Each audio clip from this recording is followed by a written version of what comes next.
US movie is more of like hero, right? It's more individualistic. So it's like one hero saved the world. A Superman, yes, it's a classical example. A superhero. Yes, superhero, Spider-Man, there are lots of men. Yeah. Like in China, like in more Asian culture, it's more collectivism. So there are more stories about you sacrifice for the well-being of the group, or the one group achieved success. So when you are telling stories across culture, you need to pay attention to the culture of your audience. So you may come up with different standpoints to convey. So this is, I think, the cross-culture thing there. And also, when we are telling stories, if, for example, if my story, I talking about growing up in China, if I mention the names of the city, but people in US may not understand, then we need to try to help your target audience understand your context.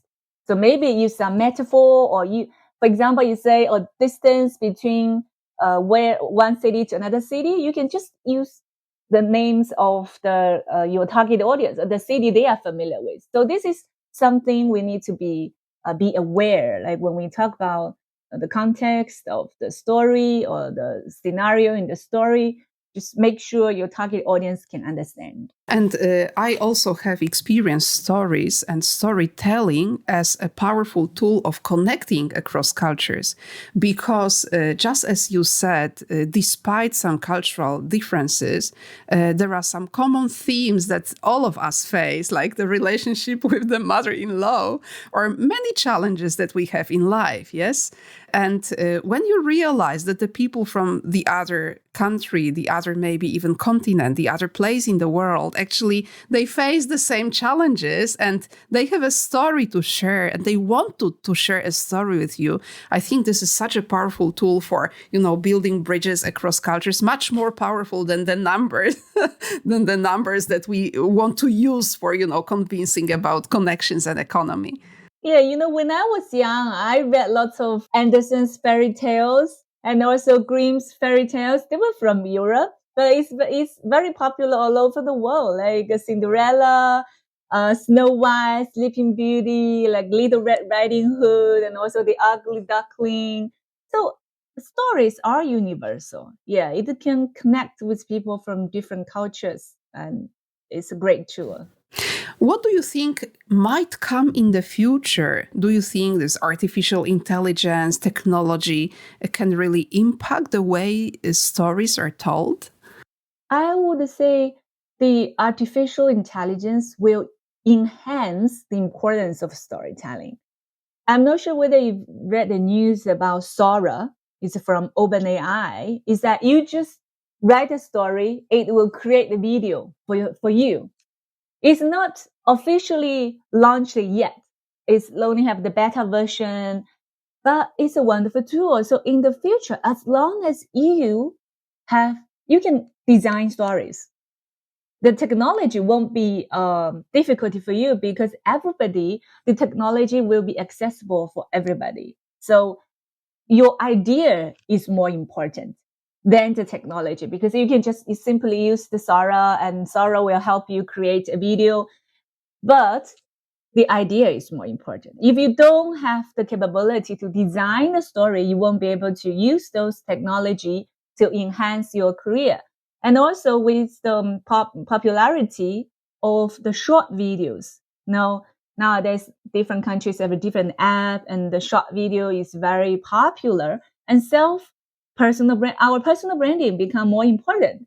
You could have lots of followers, become a KOL if you are able to tell your story to others.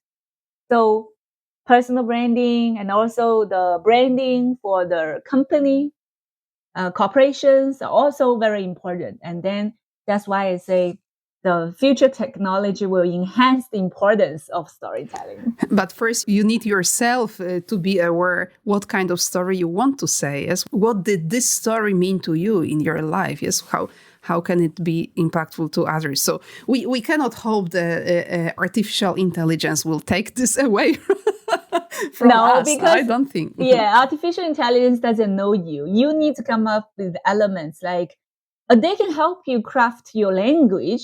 That could be a good thing. Like for example, if you want to build emotional connection with the audience, you can send your draft story. For example, you send it to you send to ChatGPT. You say, I want to increase the emotional connection with the audience. Can you help me revise my language? It might help you. This is one thing like comes up to the question we talked about before. We talked about clear structure, but I forgot to talk about the emotional connection. Yeah, which is like you can add some of the feeling words into your story, or you can describe the scene, like what you were experiencing at that time. For example, what you hear, what you see, how did you feel? Then your audience would be able to stand in your shoes and experiencing your life at that particular moment.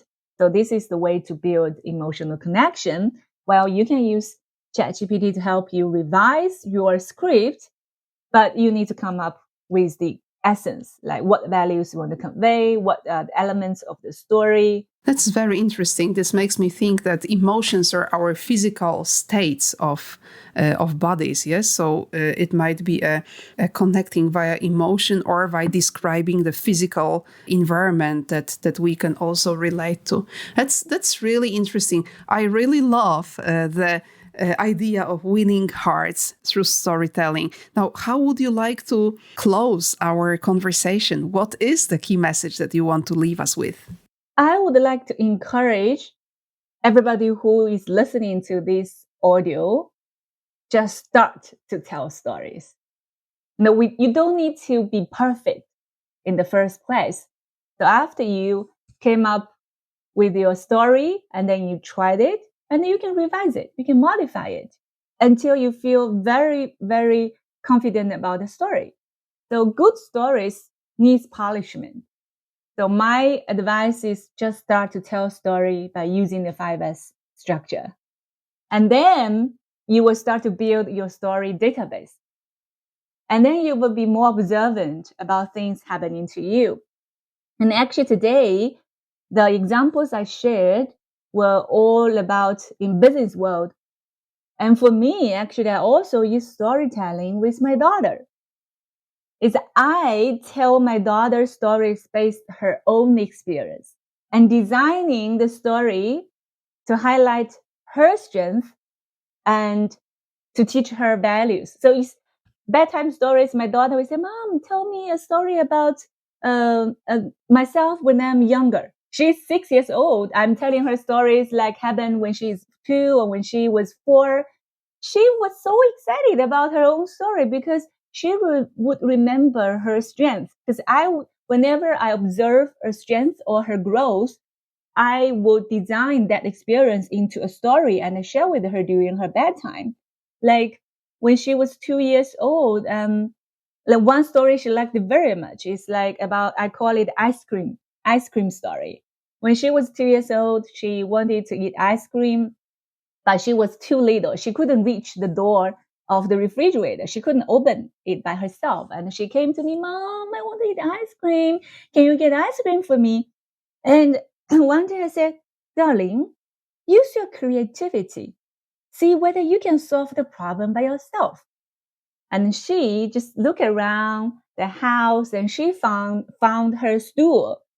So she brought her stool and put it in front of the refrigerator. She stepped on it and opened the door of the refrigerator. She got the ice cream by herself for the first time. And then I told the story to her in the bedtime and say, wow, darling, you are a person with creativity to solve your problem. So I add the key message at the end. She would remember, oh, I'm a creative girl. I could solve my own problem. So this is the one value she learned through her own growth. So I have like different stories, ice cream story, like a fear story or falling down story. So whenever she had some those kind of experience, I would design a story. So the final takeaway to your audience is start to tell stories. And then you will find the power of storytelling through your own experience.